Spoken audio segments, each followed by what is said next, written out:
तो वहीं से शुरू करते जहां हमने कल छोड़ा था। ओके, हम 19 मोंटेग, हाँ बोलिए। अरे आप मतलब डेफिनेटली इंडिया में, तो उससे पहले तो कनाडा में तो ऑलरेडी शासन था ना। तो ऑफिस ऑफ गवर्नर का जो हमारे यहाँ जो ओवरऑल पावर्स हैं और चीजें फंक्शंस हैं, वो डिस्क्रिशनरी पावर तो डेफिनेटली हमने गवर्नमेंट ऑफ इंडिया 1935 से ली है। पर अवर क्वेश्चन को आप ऐसे समझिए, the Indian governor is styled on the basis of A Canada, England. Okay, कहां से, मतलब उसकी उस जैसा जो ऑफिस है किस देश में, और उस जैसा ऑफिस है तो कनाडा में ऑफिस है। ठीक है, समझ में आया?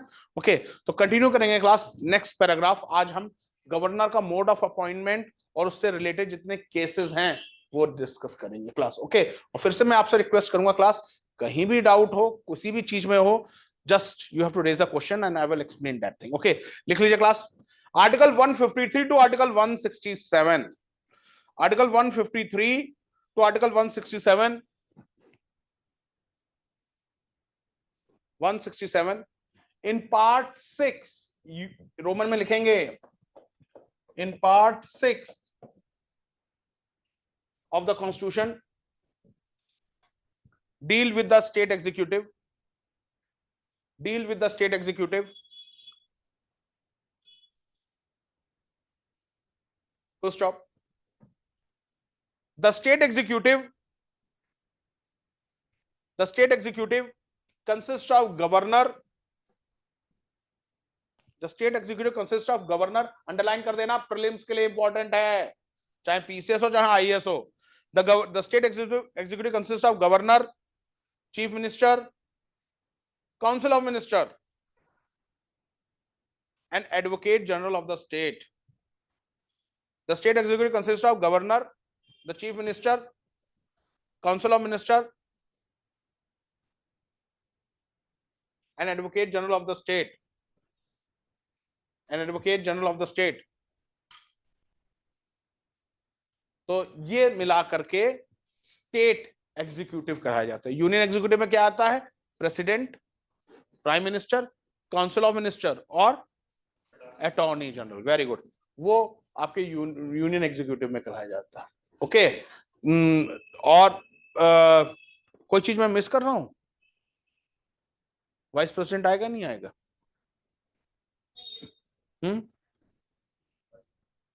वाइस गवर्नर, मुझे लगता है तुम्हारी क्लास अच्छी तरीके से लेनी पड़ेगी। ओके, सी कोरार बेटे, जहां पे बात सीरियस हो रही हो वहां पे मजाक हर जगह सही नहीं रहता। ओके, नहीं आएगा। Okay, president, prime minister, council of minister और आपके अटॉर्नी जनरल, वो यूनियन एग्जीक्यूटिव है। स्टेट एग्जीक्यूटिव में governor, chief minister, council of minister और एडवोकेट जनरल, ये स्टेट एग्जीक्यूटिव में आ जाता है। ओके, लिख लीजिए। The pattern of government in the state is same as that of the union. The pattern of government in the state is same as that of the union, is same as that of the union, that is parliamentary system. The pattern of government in the state is same as that of the union, that is parliamentary system.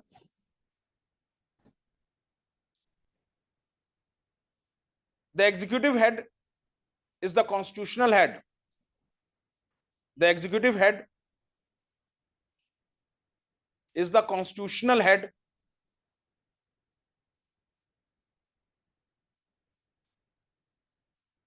Head is the constitutional head who is to act according to advice of council of minister, who is to act according to the advice of council of minister.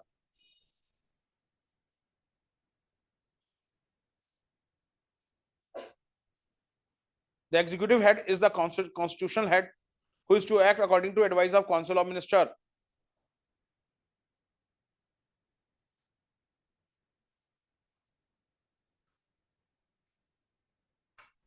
मतलब executive head is the constitutional head.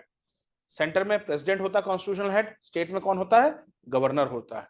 इन दोनों को किसके advice पे काम करना होता है? Centre president को प्राइम मिनिस्टर और काउंसिल ऑफ मिनिस्टर के एडवाइस पे काम करना होता है, गवर्नर को चीफ मिनिस्टर और काउंसिल ऑफ मिनिस्टर की एडवाइस में मानता हूँ। जो कॉन्स्टिट्यूशनल हेड होता है, जिसमें मैंने कल आपको समझाया था, वो बड़ा बूढ़ा होता है, जिसका नाम तो हर जगह होता है पर डिसीजन में उसका कोई काम नहीं लिया जाता।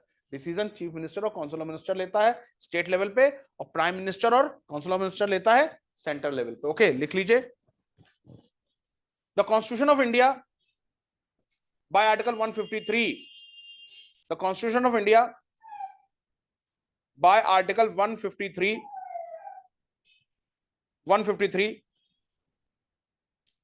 creates the office of governor, creates the office of governor, creates the office of governor. Full stop. Thus each state shall have a governor, thus each state shall have a governor. However,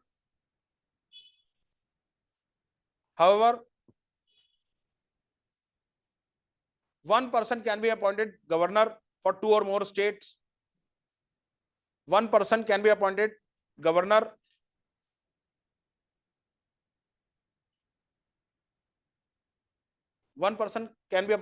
for 2 or more states. Full stop. The executive power of the state is vested in the governor.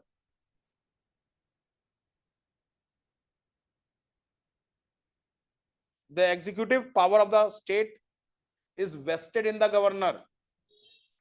The executive power of the state is vested in the governor.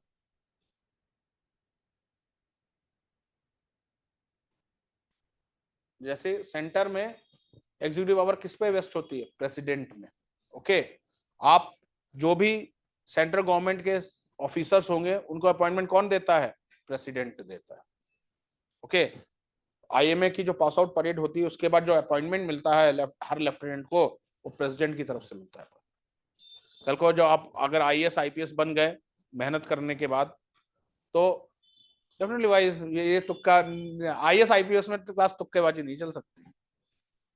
Even then PCS में तुक्केबाजी नहीं चल सकती। तुक्के से आप pre तो qualify कर ले जाओगे पीसीएस का, आईएएस का तो गाइस प्री में भी नहीं तुक्केबाजी चलती। आईएएस के प्री में भी तुक्केबाजी नहीं चलती। अभी जैसे कुछ लोग, अभी आपने देखा होगा ना, 3-4 दिन पहले खबर निकली थी सीएसआईआर का पेपर लीक हो गया था। डोई वाला से सीएसआईआर का पेपर लीक हो गया था, 4 दिन पहले की खबर है। फिर कल को उत्तर प्रदेश पीसीएस में सुनने में आया था कि वो भी गाजी हाजीपुर में कुछ लोग खबर आ रही कि लीक हो गया। यूपीएससी का पेपर प्रीलिम्स का इतनी आसानी से लीक नहीं हो सकता, क्योंकि लीक कराने वाले की नॉलेज भी तो होनी चाहिए। यूपीएससी का पेपर क्लास इतना आसान नहीं होता उसका पेपर को सॉल्व कर पाना, प्रीलिम्स का भी, मेंस तो और ही छोड़ दो। ओके, तो कहने का मतलब यह है कि आपका आप जिस चीज की इसमें जो तैयारी कर रहे हो ना, ये एक लेवल की प्रिपरेशन लेता है। अगर आपका कॉन्सेप्ट क्लियर हो, ये एग्जाम निकलता है, 100% निकलता। कई बार थोड़ा समय लगता है, ओके, बट आप लगे रहोगे तो एग्जाम निकलता है। ओके, लिखिए class, next line. The executive power of the state is vested in the governor. Next paragraph, the governor of a state is appointed by president of India. The governor of the state is appointed by president of India. Bracket में लिखिए article 155. The governor of a state is appointed by president of India. Bracket में लिखिए article 155 on Canadian model. On Canadian model. अब ये prelims की line है।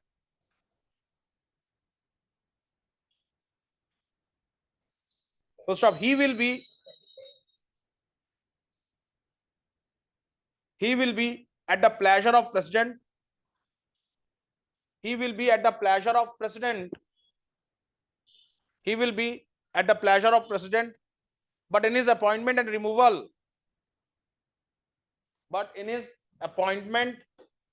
removal, Article 74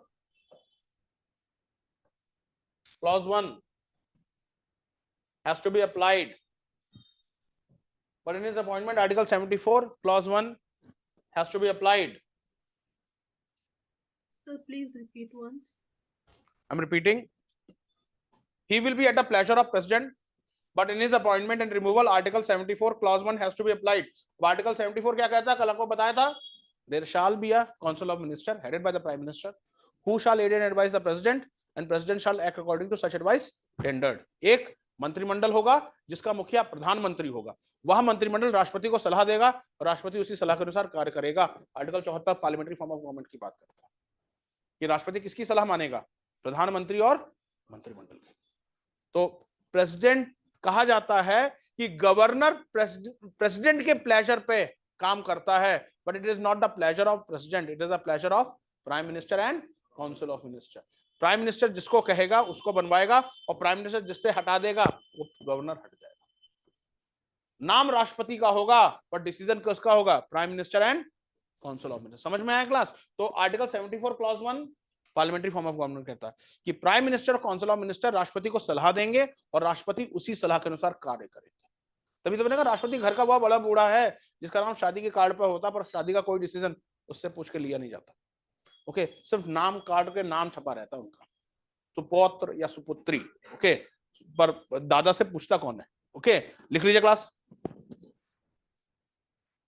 supreme Court in Hargovind versus Raghukul 1979 case. Supreme Court in Hargovind versus Raghukul 1979 case held that Office of Governor of State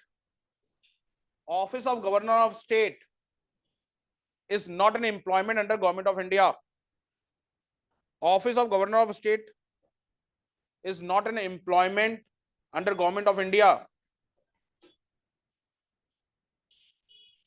Under the Government of India. Thus, the office of governor is an independent office. Thus, the office of governor is an independent office and is not under the control. Thus, office of governor is an independent office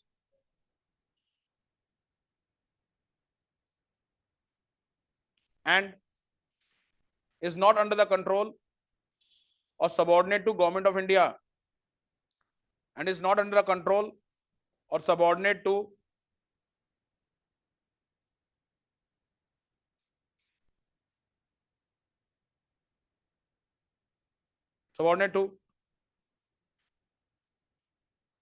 Government of India. So stop, underline कर देना. He is nominee of the central government. He is nominee of the central government.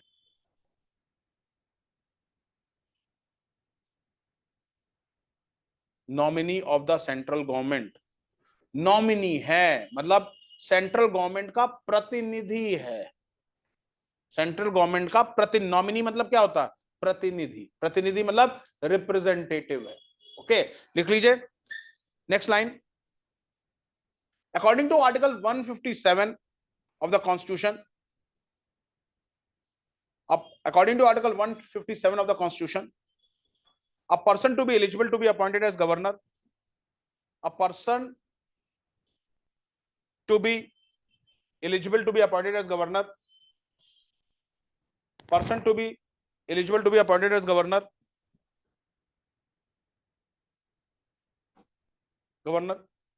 must be a citizen of India, must be a citizen of India. B, must have completed the age of 35 years. Must have completed the age of 35 years.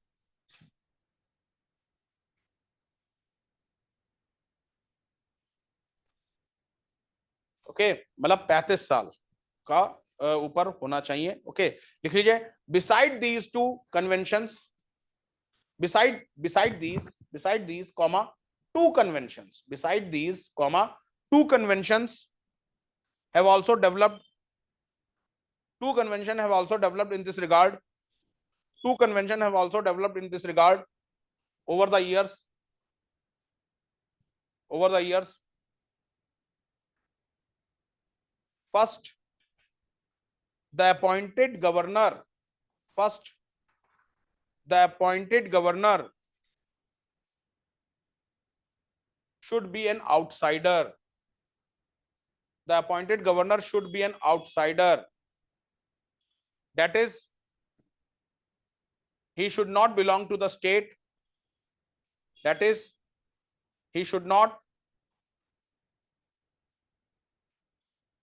belong to the state. Belong to the state where he is appointed. Where he is appointed, so that he is free from local politics. So that he is free from local politics. He is free from local politics. Local politics. अब देख लीजिए, उत्तराखंड के पहले governor किस state को belong करते थे? पंजाब। हाँ, सुरजीत सिंह बरनाला। ओके। इस समय जो गवर्नर हैं वो किस स्टेट को बिलोंग करते हैं? वो भी पंजाब है, Gurmeet Singh, lieutenant general Gurmeet Singh. Okay, वही पंजाब है। आप देख लीजिए, जितने उत्तराखंड के गवर्नर रहे हैं कोई उत्तराखंड को नहीं बिलोंग करता, सारे के सारे आउट। तो ये रूल है। अब जैसे उत्तर प्रदेश की जो गवर्नर हैं वो कहां को बिलोंग करती हैं? गुजरात। पहला रूल है कि गवर्नर, ये कन्वेंशन है क्लास, ये कॉन्स्टिट्यूशन में कहीं नहीं लिखा गया, ये कन्वेंशन है कि गवर्नर बाहरी होगा। हाँ, ओके। महाराष्ट्र के गवर्नर भगत सिंह कोश्यारी रहे थे, तो बाहरी होगा। इसका मतलब क्या है? उसका लोकल पॉलिटिक्स से कोई लेना देना नहीं होगा। जब बाहरी व्यक्ति, अब जैसे लेफ्टिनेंट जनरल गुरमीत सिंह यहां अपॉइंटेड हैं, उनको क्या मालूम किया उत्तराखंड क्रांति दल, क्या मालूम कांग्रेस, और क्या उन्हें बीजेपी के लोकल पॉलिटिक्स से लेना देना?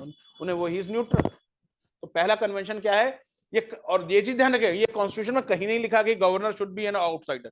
ये कन्वेंशन है। कन्वेंशन मतलब प्रचलन है, परिपाटी है, चलन है, ये कन्वेंशन है। ठीक है, लिखिए।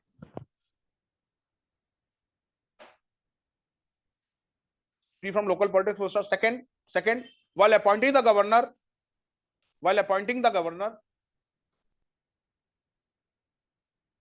the president is required to consult the chief minister of the state. The president is required to consult the chief minister of the state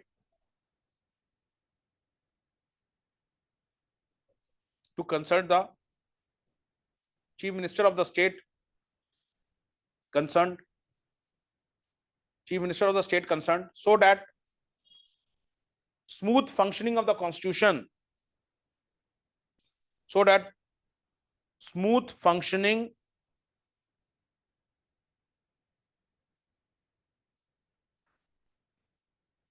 of the constitutional machinery in the state is ensured. Smooth functioning of the constitutional machinery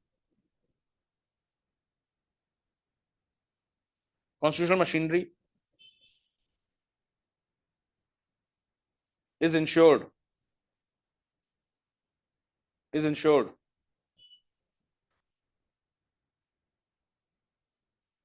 Good stop. और lieutenant general Gurmeet Singh से पहले कौन governor थे? बीबी रानी मौर्य। बीबी रानी मौर्य किस state की थी? Uttar Pradesh, UP की। Okay, Agra की मेयर रह चुकी थी बीबी रानी मौर्य। ओके, उससे पहले थे दिल्ली के चीफ कमिश्नर ऑफ पुलिस के पॉल। यूपीएससी के आपके इंटरव्यू में भी बैठते थे के पॉल का बोर्ड बैठता था यूपीएससी के इंटरव्यू में। ओके, तो गवर्नर आप देख लो, आज घर जाके देखना लिस्ट ऑफ गवर्नर इन उत्तराखंड, सारे के सारे आउटसाइडर्स। तो ये कन्वेंशन वेल एस्टेब्लिश्ड। ओके, लिख लीजिएगा next point, next paragraph. Okay,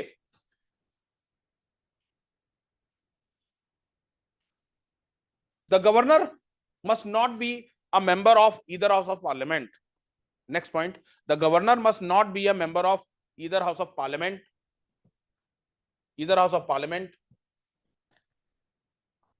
The governor must not be a member of either house of parliament or of a house of the legislature of any state, or of the house of the legislature of any state, or of the house of legislature of any state,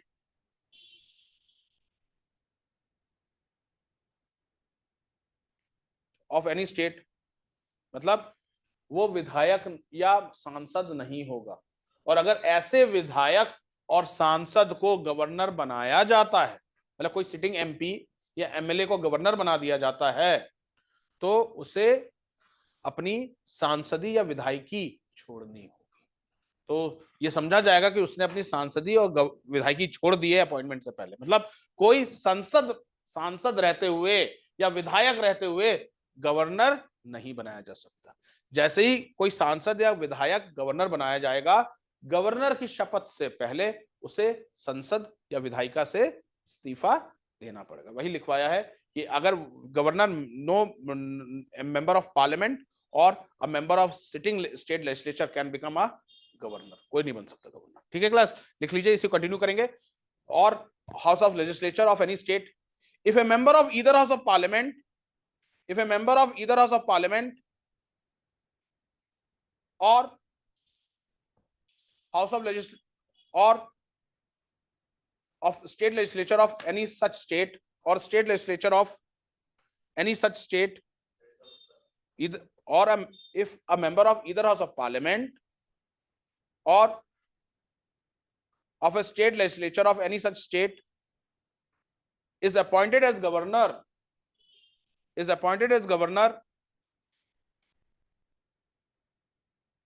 he shall be deemed to have vacated his seat. He shall be deemed to have vacated his seat. He shall be deemed to have vacated his seat in the house on date in the class in the house on that date he enters upon his office. मैं यहीं से बोल छोड़ा था ना मैंने, in the house on that date he enters upon his office as governor.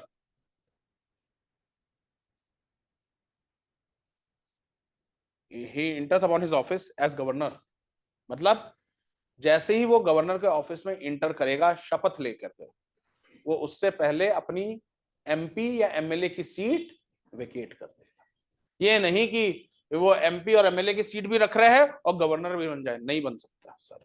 Constitution में क्या लिखा है इसी, हाँ सर वही मैं लिख पा रहा हूँ, वही लिखवा रहा हूँ, लिख लीजिए क्लास, वही लिखवा रहा हूँ। He shall not hold any office of profit. He shall not hold any office of profit. Bracket में लिखिए आर्टिकल 158, जैसे MP MLA office of profit नहीं होते हैं। He shall not hold any office of profit, article 158 bracket में लिखोगे। Articles याद रख लेना नए स्टूडेंट्स, धीरे धीरे आर्टिकल्स याद रखना, किस आर्टिकल के साथ क्या है। आर्टिकल्स और सुप्रीम कोर्ट के केसेस जब आप मेंस का आंसर लिखोगे तो बच्चों these are like chemistry equations. याद करिए, अगर आपके 9th-10th में केमिस्ट्री आपके साथ होगी, केमिस्ट्री पढ़ा होगा, तो टीचर क्या कहते थे कि भले ही लिटरेचर कम लिखना पर केमिकल इक्वेशंस करेक्ट लिख देना, क्योंकि एग्जामिनर केमिकल इक्वेशन पहले देखता है कि केमिकल इक्वेशन सही है नहीं है। अगर केमिकल इक्वेशन तुमने सही लिखी है, भले ही तुमने लिखा कम है, मार्क्स पूरे दे देगा। ओके, तो बस बशर्ते केस याद होना चाहिए, कौन से केस में कौन सा चीज है। पता चला आपने हर जगह केशव नंदा भारती केस ही घुसेड़ दिया है तो नहीं मार्क्स मिलेंगे। मतलब जिस चीज का पार्ट है उस चीज का केस होना चाहिए। ओके, लिख लीजिएगा नेक्स्ट पैराग्राफ, लिखिए next paragraph. Article 156 of the Constitution says that 156 of the Constitution says that governor shall hold office during the pleasure of president. Governor shall hold office during the pleasure of president. Governor shall hold office during the pleasure of president. Subject to this rule,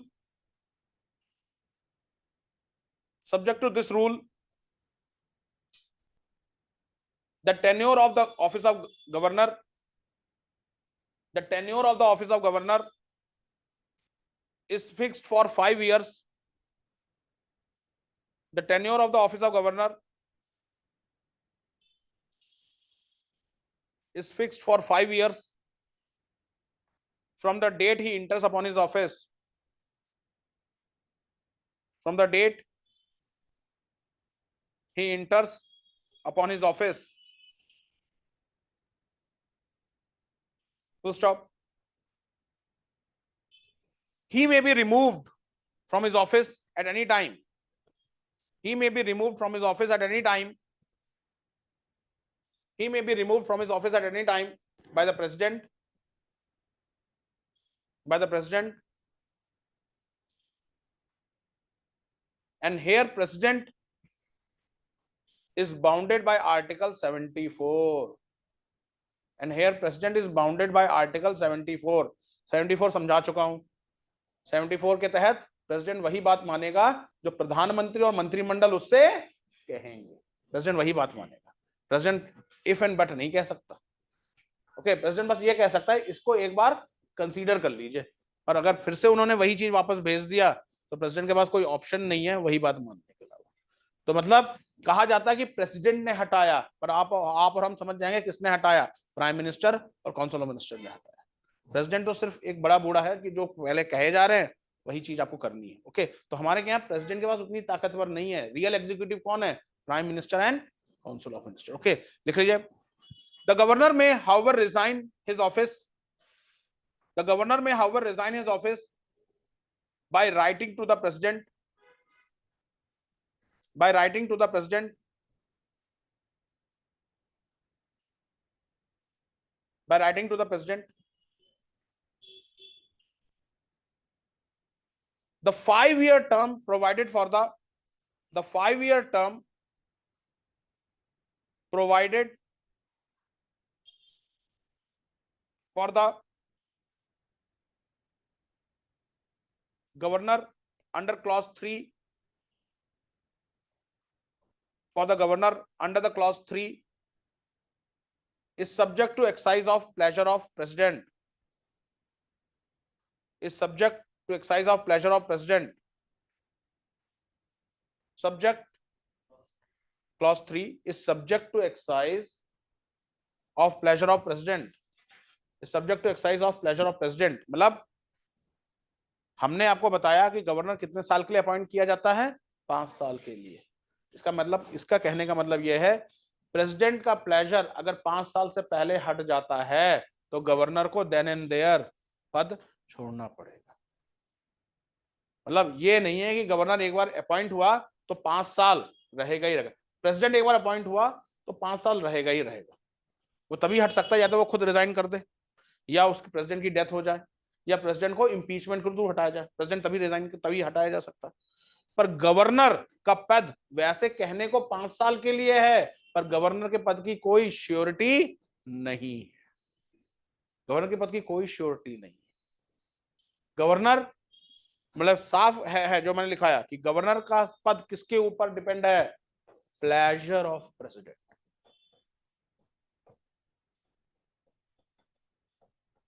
इसे हिंदी में कहते हैं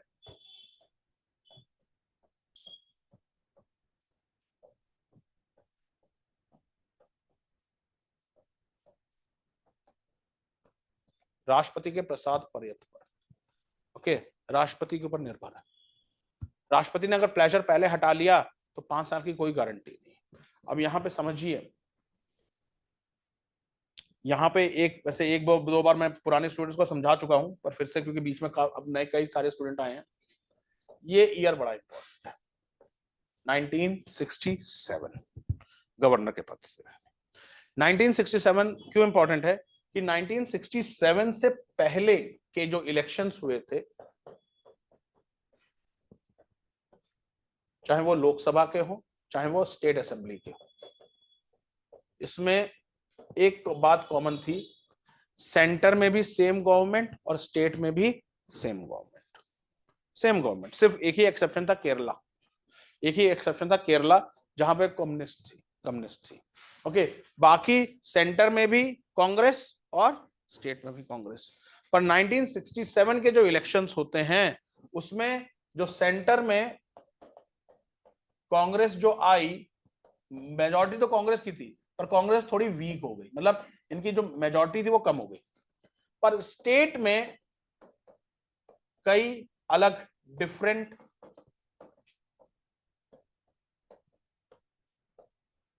regional party government हो गई। तो that's why 1967 election was a watershed in the Indian political history. समझिएगा 1967 election में अब जब स्टेट में डिफरेंट रीजनल पार्टी गवर्नमेंट हो गई, सेंटर किसके थ्रू स्टेट गवर्नमेंट को कंट्रोल करेगा? गवर्नर के थ्रू। सेंटर जो है वो गवर्नर के थ्रू स्टेट गवर्नमेंट को कंट्रोल करता था। तो state government used to hate the governor. और आज भी कहानी वही है, जहां जहां आपने देखो गवर्नमेंट, हाँ तमिलनाडु हो गया है, आपके कर्नाटका हो गया है, तेलंगाना हो गया है, पंजाब हो गया है, दिल्ली में लेफ्टिनेंट गवर्नर है। तो जहां जहां कहानी आज भी वही है, जहां गवर्नमेंट दूसरी है सेंट्रल गवर्नमेंट के पास है, गवर्नर का ऑफिस कंट्रोवर्शियल कहलाता है। और गवर्नर का ऑफिस सबसे पीसफुल होता है जहां सेम गवर्नमेंट होती है। आप चैन की बंसी बजा दो, कोई आपको लेना ही देना नहीं, कोई टेंशन नहीं है। आप बस ये देखो कि आज कहाँ इन्विटेशन मिला है, इनविटेशन मिला है, जाओ बन ठंडर के जाओ, ओके, आपको पूरा सारा बाइज्जत मिलेगा और वहां जाके स्पीच दे दो और अवार्ड दे करके वापस आ जाओ। मतलब आपको अपना दिमाग नहीं लगाना है। पर अगर गवर्नमेंट दूसरी है तो सेंट्रल गवर्नमेंट आपको कंटिन्यूस फोन करता रहेगा, और भाई कैसे तुमने गवर्नमेंट डिस्टेबलाइज की। समझ पा रहे हो क्लास? तो 1960 अब देखो समझो हुआ क्या।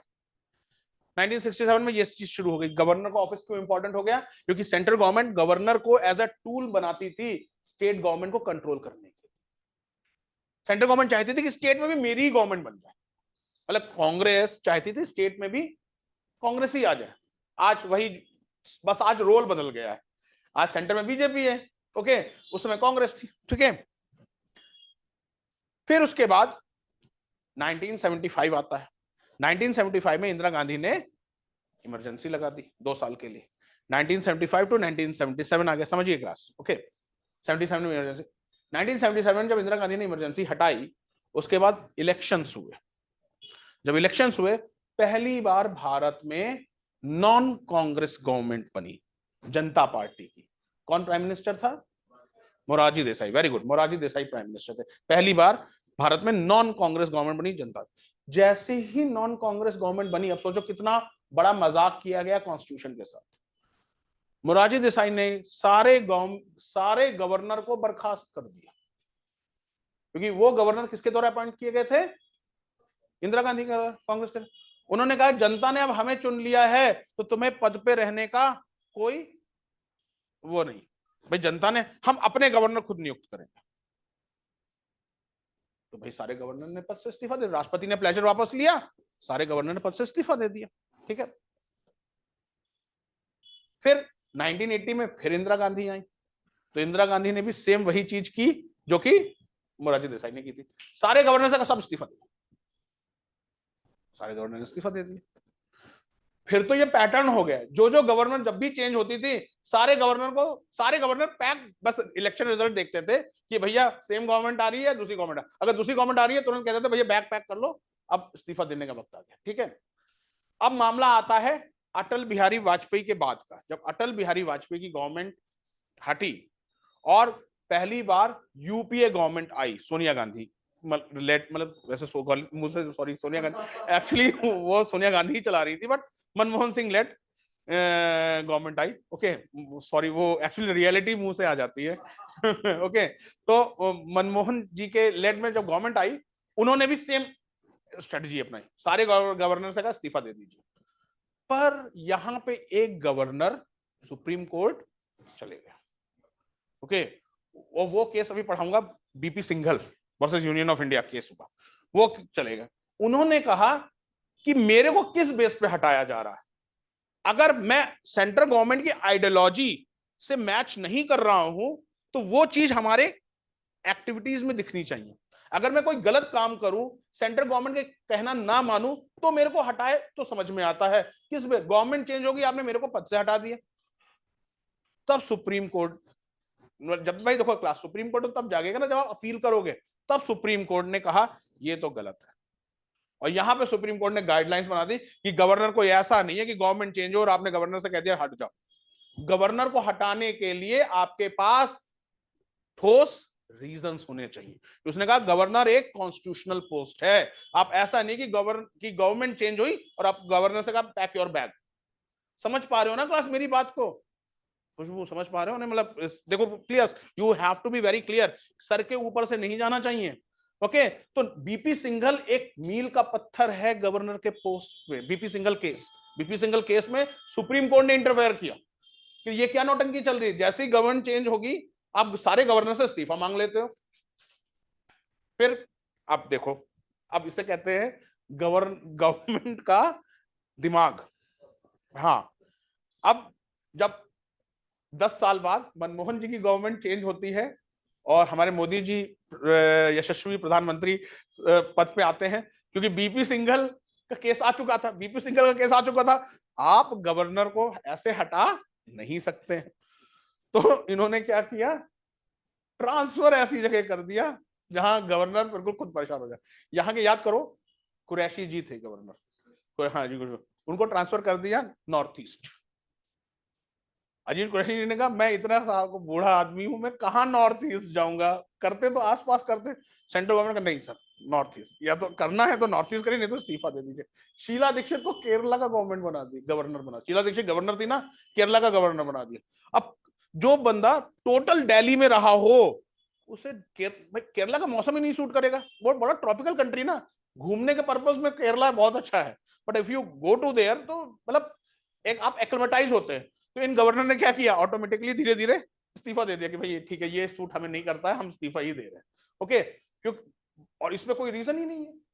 इसमें सेंट्रल गवर्नमेंट के पास ये अधिकार होता है, किसी गवर्नर को, किसी भी गवर्नर का, किसी स्टेट का गवर्नर बनाया जा सकता है। गवर्नर ट्रांसफरेबल है, एक स्टेट से दूसरे स्टेट में ट्रांसफरेबल होते हैं governor.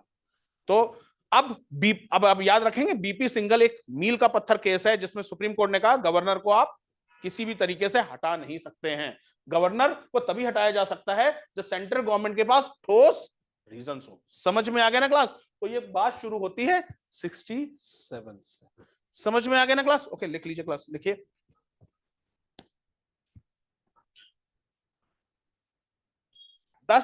Thus it lies within the power of president. Thus it lies within the power of president to terminate in his discretion, DISCRETION, discretion, the term of the office of governor in his discretion, the term of the office of governor at his pleasure, to terminate the office of governor at his pleasure, and the president pleasure is unjustifiable, and the president pleasure is unjustifiable। मतलब जो president का pleasure है ना, उसे जवाब नहीं देना है, अनजस्टिफाइबल मतलब मेरी मर्जी, मतलब आप वो किसी का आगे नहीं बोलेगा कि मैंने क्यों किया, अनजस्टिफाइबल, उसे कहीं जवाबदेही नहीं करनी। उसने कहते बस हमारा मन है, हमने कर दी, और इसीलिए मिसयूज किया जाता था गवर्नर के पद का। ओके भाई, सिंपल बात है, आप गवर्नर बने हो, महामहिम हो, एक राज्य के, अच्छी खासी सैलरी मिलती है, पूरा अमला चलता है, बंगला, गाड़ी और नौकर चाकर सब कुछ मिल रहा है, स्टाफ मिल रहा है पूरा, आप क्यों पंगा लोगे गवर्नमेंट से? आप जैसे ही आप पंगा लोगे गवर्नमेंट, तो गवर्नमेंट आपको बाहर कर देगी। तो इसलिए आपके जो क्योंकि आपको मालूम है आपका जो पद है वो प्रेसिडेंट के डिस्क्रिशन के ऊपर है, इधर प्रेसिडेंट ने प्लेजर हटाया, उधर पद गया, और प्रेसिडेंट किसी के आगे जवाबदेह भी नहीं है, गवर्नमेंट को जवाब नहीं देना। पर आपके ब्रिजभूषण केस में अब ये हो गया है, सुप्रीम कोर्ट ये देखेगा कि अगर मेरे उसके हिसाब से गवर्नर को गलत हटाया गया है, तो सुप्रीम कोर्ट उस गवर्नर को रीइंस्टेट कर सकता है। तो अब सुप्रीम कोर्ट ने गवर्नर को हटाने के लिए गाइडलाइंस बना दी गई। समझ में आया? ओके, लिख लीजिए next line. It is not regulated or controlled. It is not regulated or controlled by the procedure laid down in Article 311. It is not regulated or controlled by the procedure laid down in Article 311. It is not regulated or controlled by the procedure laid down in Article 311. Bracket में लिखो civil servants, regarding civil servants, regarding civil servants. किसी IAS IPS को हटाया जाता है ना तो 311 के हिसाब से हटाया जाता है, पर जब आईएएस और आईपीएस को हटाया जाता है उससे रीजन मांगा जाता है और सरकार रीजन देती है क्यों हटाया जा रहा है, पर गवर्नर को हटाने के लिए कोई रीजन नहीं, बस प्लेजर वापस हो गया। ओके, लिख लीजिए। यस, नहीं बेटा ना, इसमें आर्टिकल 74, प्रेसिडेंट किसी सिविल सर्वेंट को भी अपने मन से नहीं हटा सकता, बट उसमें भी आर्टिकल 74। हाँ देखो बता रहा हूं, प्रेसिडेंट ये कर सकता है अगर किसी गवर्नर को हटाया गया। प्रेसिडेंट याद करो क्योंकि आप तो पुराने स्टूडेंट हो, मैंने आपको दो बताए थे ना, 74 क्लॉज 1, जो 74 क्लॉज 1 अभी समझाया कि एक मंत्रिमंडल होगा जिसका मुखिया प्रधानमंत्री होगा, वह मंत्रिमंडल राष्ट्रपति को सलाह देगा और राष्ट्रपति उसी सलाह के सरकार करेगा।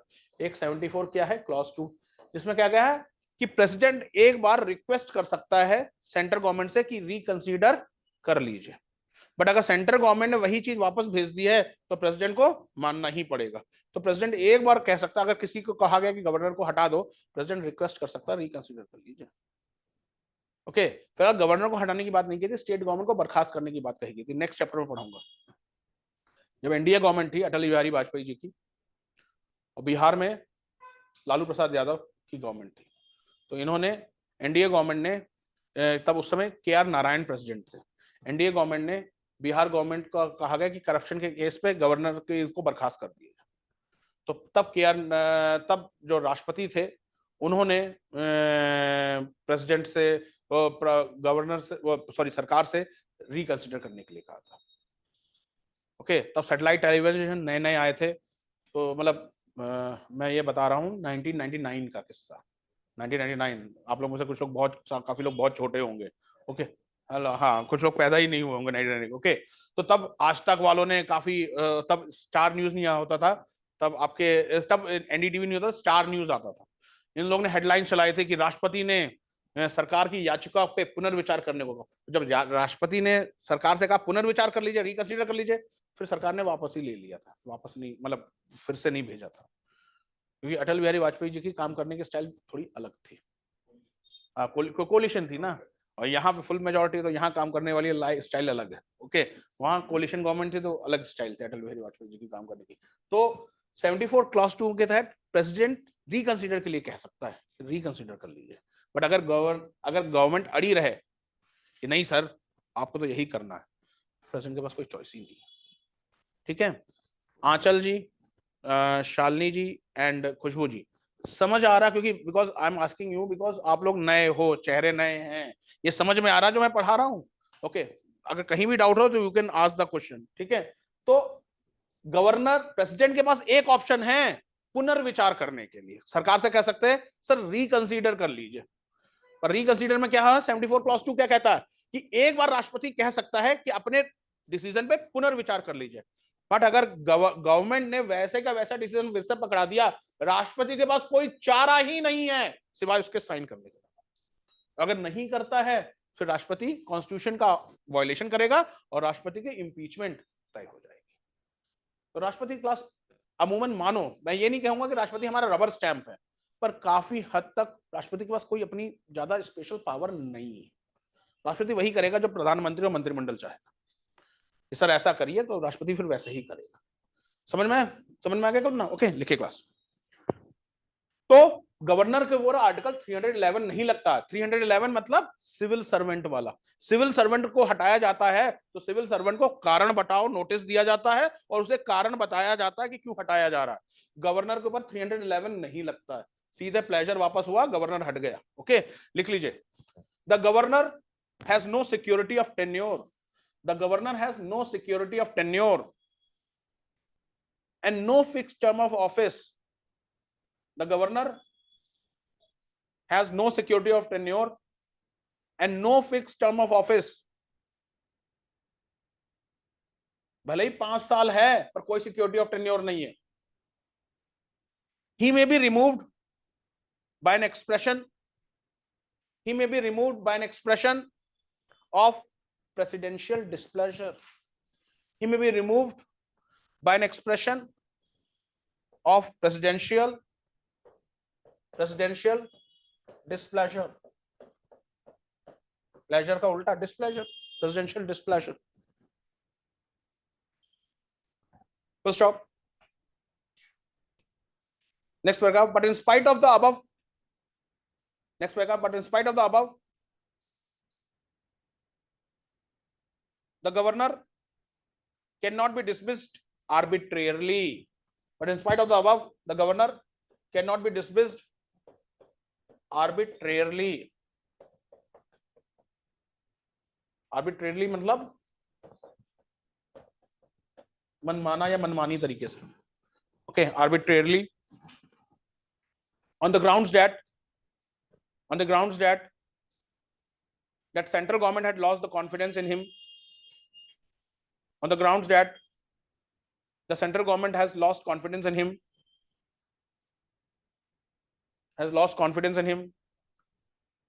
and does not agree with its policies and ideologies,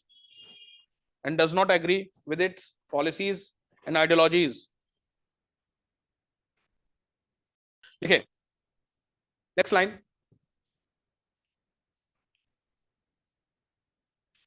मैं क्या लाइन बोल रहा था? Ideologies, policies and ideology, full stop। The Supreme Court in his historic judgment,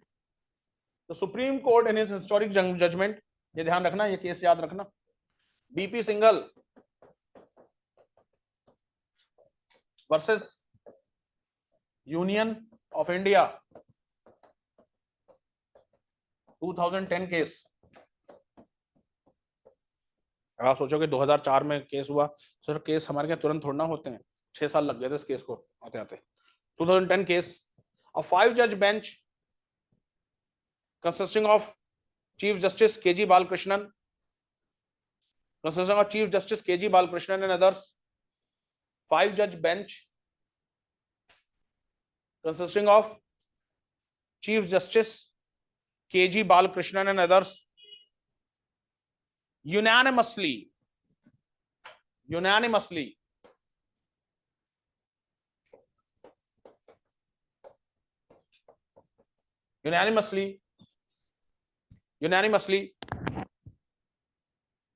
held that governor cannot be dismissed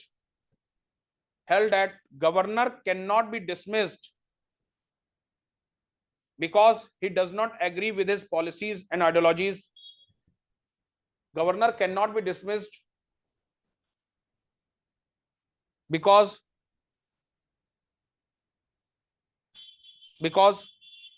he does not agree with policies and ideologies of union government,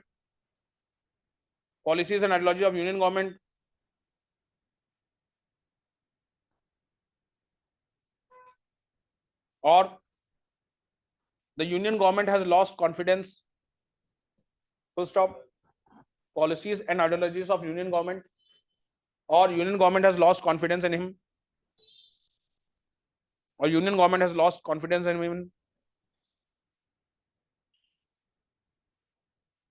full stop. It was argued before the court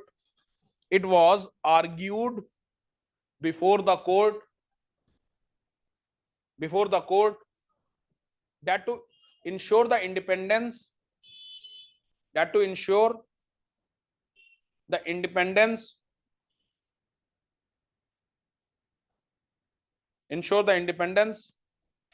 and effective functioning of the governor,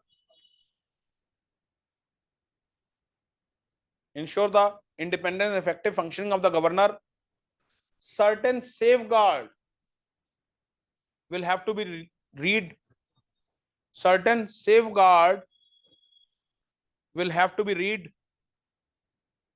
as limitation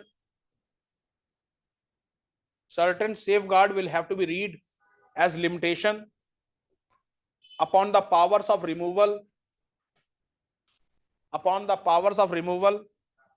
read, read, read as limitation upon the powers of removal in Article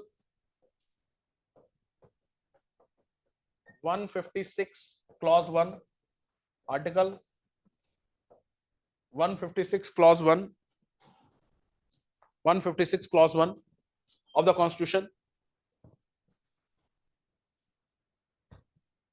Full stop. The constant threat of removal, the constant threat of removal makes governor, constant threat of removal, कितनी बढ़िया line बोली Supreme Court ने, the constant threat of removal makes governor subservient to the union government, subservient, subservient, subservient समझते हैं ना, मतलब like a servant, okay, subservient to the union government. भाई simple बात है, जिसको लगातार नौकरी खोने का डर है वो गवर्नमेंट की जी हजूरी तो करेगा। Yes sir, yes ma'am, yes sir. जब सिक्योरिटी ऑफ, दैट्स व्हाई ना, जैसे प्रेसिडेंट को सिक्योरिटी ऑफ टेन्योर है, चीफ जस्टिस को सिक्योरिटी ऑफ टेन्योर है, सुप्रीम कोर्ट के जजेस को सिक्योरिटी ऑफ टेन्योर है, तभी तो इंपार्शियल डिसीजन ले सकते हैं। जो सिक्योरिटी ऑफ, गवर्नर को सिक्योरिटी ऑफ टेन्योर नहीं था, गवर्नर को बस क्या करना, डिस्प्लेजरी तो करना, बस सीधा हटा दीजिए। पर अब सुप्रीम कोर्ट ने कहा सर ऐसे नहीं हटा सकता, क्योंकि अगर गवर्नर के ऊपर कंटिन्यूअस तलवार लटकी रहेगी उसकी नौकरी के ऊपर, तो गवर्नर इंपार्शियल एक्शन कैसे लेगा। समझ पा रहे ना इस पॉइंट को? ओके, लिख लीजिए। The court held that governor can not be removed, the court held that governor can not be removed on the ground, the governor cannot be removed on the ground, that he is out of sync, that he is out of sync, sync SYNC है, SINK मत लिख देना, that he is out of sync with the policies or ideologies of the union government at the center, with the policies or ideologies of the union government at the center, or that the party in power, that the policies or ideologies of union government at the center, or that the party in power, policies or ideologies of union government at the center, or that the party in power at removal, or that the party in power at removal,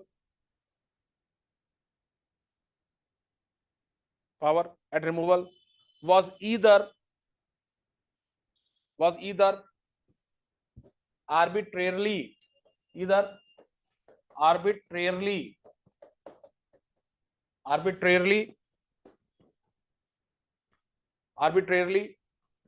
or mala fide, मैलाफाइडे का मतलब होता है bad intention, और मैलाफाइडे comma कैप्रीशियस, कैप्रीशियस समझते हैं, मतलब जिसका temperament एक स्टेबल ना हो, कैप्रीशियस और विम्सिकल,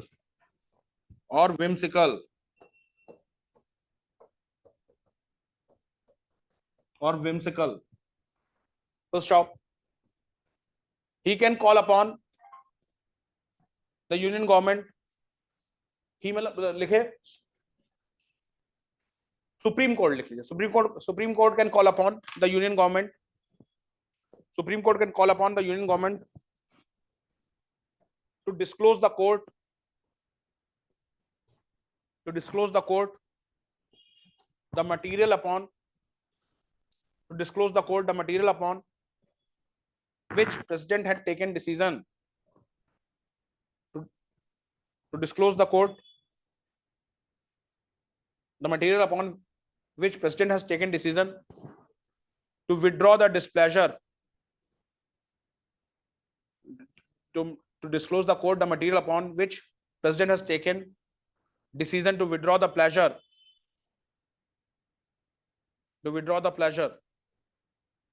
मतलब अगर कोर्ट को लगेगा, समझिएगा, अगर कोर्ट को लगेगा कि गवर्नर को हटाना आर्बिट्रेरली है, मेलाफाइडे है, कैप्रीशियस है, विम्सिकल है, तो कोर्ट यूनियन गवर्नमेंट को ऑर्डर दे सकता है। वो मटीरियल, ऐसा क्या आपने राष्ट्रपति को सलाह दिया कि राष्ट्रपति ने गवर्नर को हटाने का फैसला लिया? जो आपने राष्ट्रपति को सलाह दी है वो मटेरियल हमारे सामने रखिए, हम देखेंगे कि जो वो सलाह कहीं आर्बिट्रेरी तो नहीं है, मेलाफाइडे तो नहीं है, विम्सिकल तो नहीं है, कैप्रीशियस तो नहीं है। समझ पा रहे ना इन शब्दों का अर्थ? समझ पा रहे हैं ना? मतलब आर्बिट्रेरी मतलब मनमाना, मेलाफाइडे मतलब बैड इंटेंशन, कैप्रीशियस मतलब जो स्टेबल ना हो, मतलब कभी कभी हाँ कभी ना वाला, ओके। विम्सिकल मतलब आप फैंसीफुल डिसीजन ले रहे हैं, ओके। तो जो डिसीजन आपने लिया है वो ठोस होना चाहिए।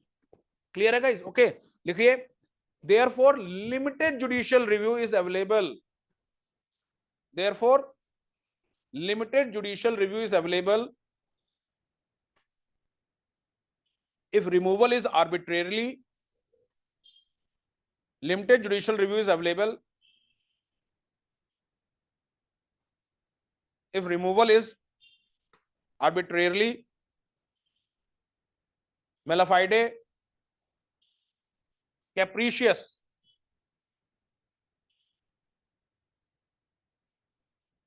arbitrarily, मेलाफाइडे, कैप्रीशियस, full stop. The English doctrine of pleasure, the English doctrine of pleasure without limitation cannot be applied in a democratic country. English doctrine of pleasure, English मतलब British doctrine, English doctrine of pleasure without limitation cannot be applied in a democratic country like India, cannot be applied in a democratic country like India where rule of law prevails. English doctrine of pleasure without limitation cannot be applied in a democratic country like India where rule of law prevails. And there is nothing like, and there is nothing like unfettered discretion, and there is nothing like unfettered discretion, unfettered discretion or unaccountable action, unfettered discretion or unaccountable action. The withdrawal of pleasure cannot be at a sweet will. The withdrawal of pleasure cannot be at a sweet will, comma, whims and fancies, whims and fancies,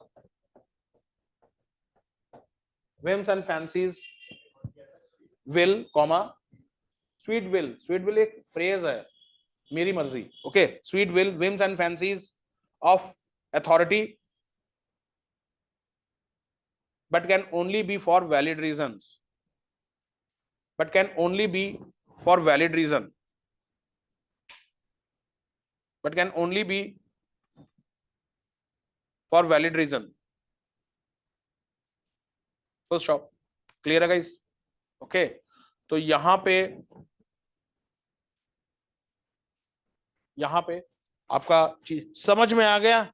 okay, BP Singhal versus union of India का case का आपको जिस समझ में आ गया case क्या हुआ था, पर उससे पहले वो कहानी याद रखना है कि मतलब हुआ क्या था। इमरजेंसी के बाद जैसी पहली नॉन कांग्रेस गवर्नमेंट आई थी उसने सारे गवर्नर से इस्तीफा ले लिया, फिर वही चीज इंदिरा गांधी ने की, उसके बाद ये शो मतलब ये पैटर्न हो गया, जैसे ही गवर्नमेंट चेंज होती सेंट्रल गवर्नमेंट सारे गवर्नर से इस्तीफा ले लिया जाता था।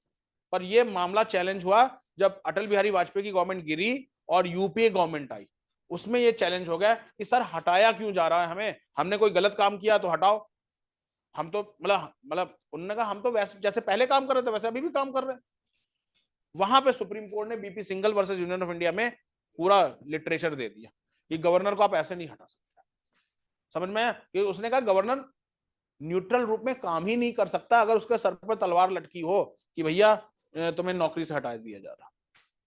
समझ में आ गया ना क्लास? तो कल हम इसके आगे उठाएंगे, ज्यादा बड़ा टॉपिक नहीं है, I think by next Monday Tuesday ये चैप्टर कंप्लीट हो जाएगा। ओके, मैंने कहा ना अब इसके बाद आखिरी जो दो थोड़े थोड़े बड़े चैप्टर है, उतने बड़े चैप्टर नहीं जितने अभी पुराने गए थे, एक विलेज वो है पंचायती राज और एक इलेक्शंस। ये दो थोड़े से बड़े चैप्टर हैं, थोड़े से बड़े चैप्टर हैं, नहीं तो अदरवाइज सब 5-6 मतलब 3-4 लेक्चर में टॉपिक सब कंप्लीट है। Clear guys? ओके, तो जैसे ही पॉलिटी खत्म होती है I will start with Indian economy. ठीक है, इंडियन इकोनॉमी। Clear guys? ठीक है, thank you, thanks lot, thank you. Online student कोई क्वेश्चन तो नहीं है? सर मेरा एक क्वेश्चन था। हाँ बोलिए। सर जो आपने दो कन्वेंशंस लिखा है ना, आपकी बेटा आवाज ही क्लियर, थोड़ा जोर से बोलेंगे। एक्चुअली कोल्ड है ना इसलिए। आई कैन अंडरस्टैंड, हाँ बोलिए।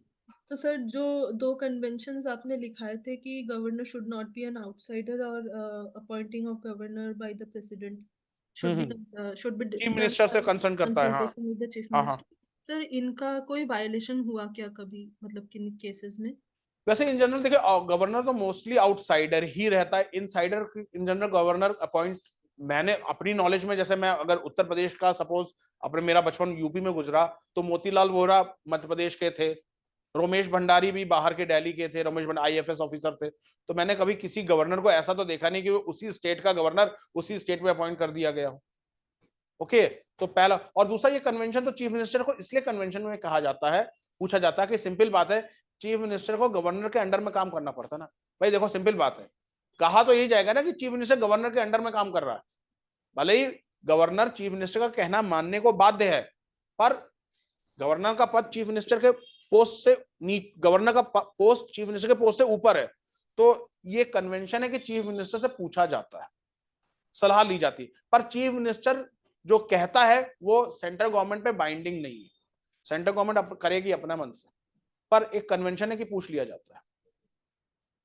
ओके ओके, पर जो आउटसाइडर वाला है वो तो फिर मेरे मतलब जहां तक मैं अपनी नॉलेज समझता हूं, शायद कभी नहीं इसका वायलेशन, बिकॉज गवर्नर का पद का होने का मेन, अगर गवर्नर उसी स्टेट का हो गया तो वो लोकल पॉलिटिक्स में इन्वॉल्व होगा। अगर सपोज उत्तराखंड का ही कोई व्यक्ति को उत्तराखंड का गवर्नर बना दिया जाए, तो उसकी अपनी चॉइसेस होंगी ना, कि या तो वो प्रो कांग्रेस होगा या प्रो बीजेपी या प्रो उत्तराखंड क्रांति दल यूकेडी के थ्रू होगा।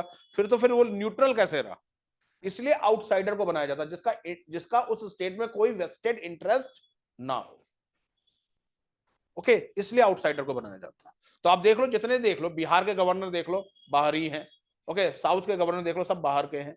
तो ये तो स्टैब्लिश फैक्ट है। Clear guys? हाँ बेटे, कन्वेंशन है, पर कन्वेंशन अब एक तरीके से कंपल्शन ही बन जाते हैं। ओके, क्लियर है? ओके,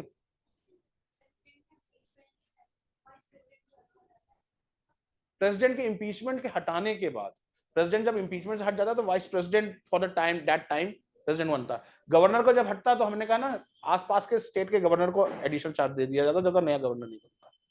तभी मैंने आपको देखा ना, एक गवर्नर दो या दो से ज्यादा स्टेट्स का भी गवर्नर बन सकता है।